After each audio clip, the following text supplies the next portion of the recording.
Have you ever imagined being in a pandemic where the world is very, very uncertain and everything else is cancelled? Classes and also activities, even music shows or music events are held online. And the economy is fluctuating, not only in Indonesia, but in the world. And yes, that's true, that's what we're experiencing right now.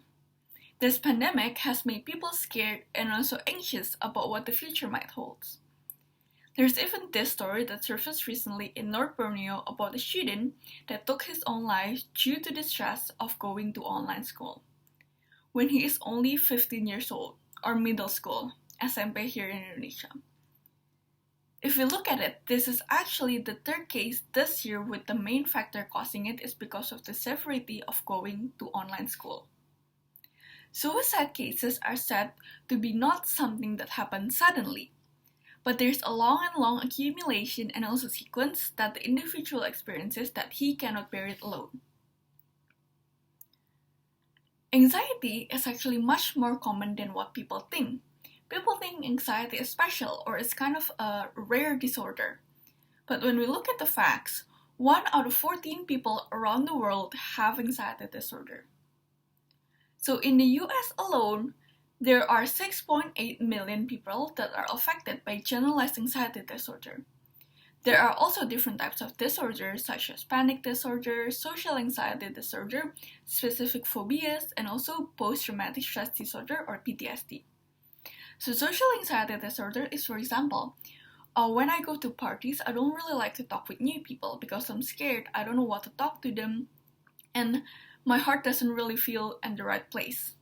Suppose specific phobias, for example, like I'm scared of ghosts, maybe I'm scared of the dark, I'm scared of like small places, for instances. And post-traumatic stress disorder or PTSD are usually affected those who are military personnel or those who have retired from the military because of the war, right? The stress from the war.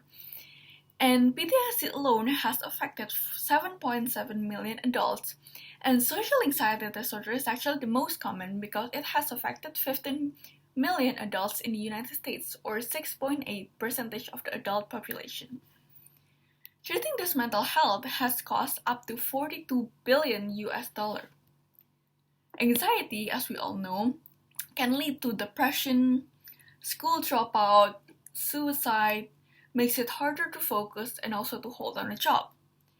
Relationship breakdown can also happen, whether it is with your family, with your partner, with your friend, or maybe with yourself.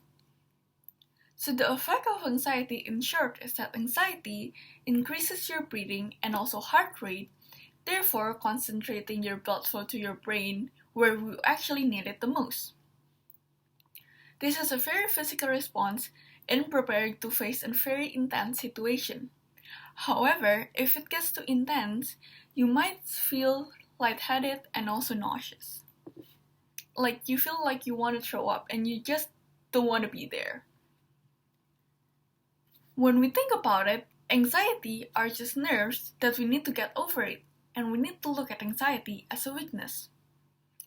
When experiencing anxiety, people sometimes don't know what it is or where it comes from. Here, we need to differentiate the differences between normal anxiety and also anxiety disorder. Usually, normal anxiety occurs in response to a stressor, such as exams, an upcoming interview, a fight with a friend, or maybe a new job, or even a new day at school. We are human after all, and those kind of anxiety or those kind of feelings are very and totally normal. I experience it too, and I'm sure that no matter how old you are and how experienced you are or how much of an expert you are feeling these kind of instances. As for example, I do a lot of competitions right nowadays, business competitions or maybe another kind of competitions. And no matter how much competition that I'm doing that week or even in a month, I will feel nauseous and also my stomach will tremble before going to each presentation, and that's very, very normal.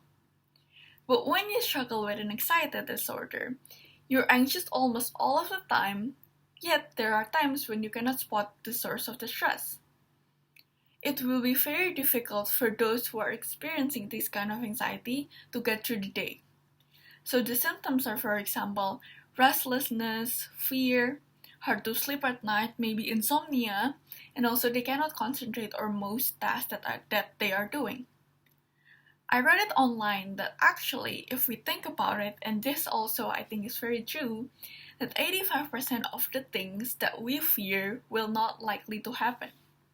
Let's say, for example, I'm scared that my internet will break down in the middle of a presentation, or maybe in the middle of the competition, which is very scary.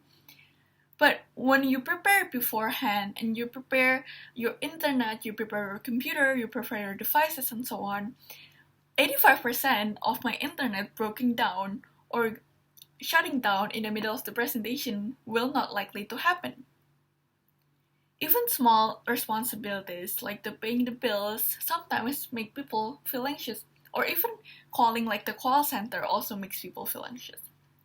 Therefore, the way we cope has a direct impact on how much anxiety we're experiencing. Some coping resources that I have gathered from multiple sources says that anxiety is something that we can manage. So first is to question your thought pattern. Because negative thought can actually root into your mind and your brain and distort the severity of the situation. One way is to challenge your fears and ask if they are true, and see where you can take back the control. And then second, you have to feel like you're in control of your life.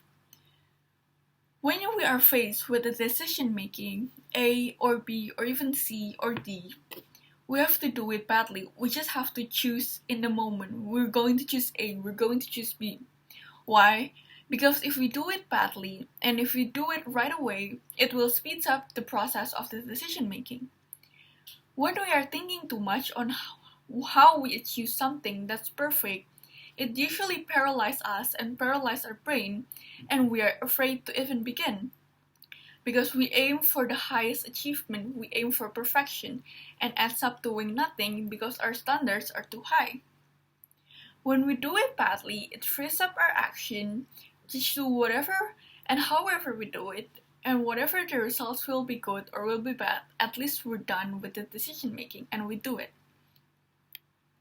So I guess that leads to the term that young adults or youngsters usually call YOLO, you only live once. And then third is to forgive yourself. As humans, we tend to think a lot at what we're doing wrong. We worry a lot and think how bad we are feeling and not being kind to ourselves. A very important note here is to support ourselves means to forgive ourselves. We cannot begin to heal and to think clearly and have a healthy state of mind until we begin to forgive ourselves. And then lastly is to have purpose and also meaning in life. Whatever we do, whatever we produce, we cannot be fully happy until we know that someone else needs us. Let's say not someone else, but we need ourselves in order to make ourselves happy and fulfilled. If we don't do something with someone else in mind, we will be at risk of our mental health.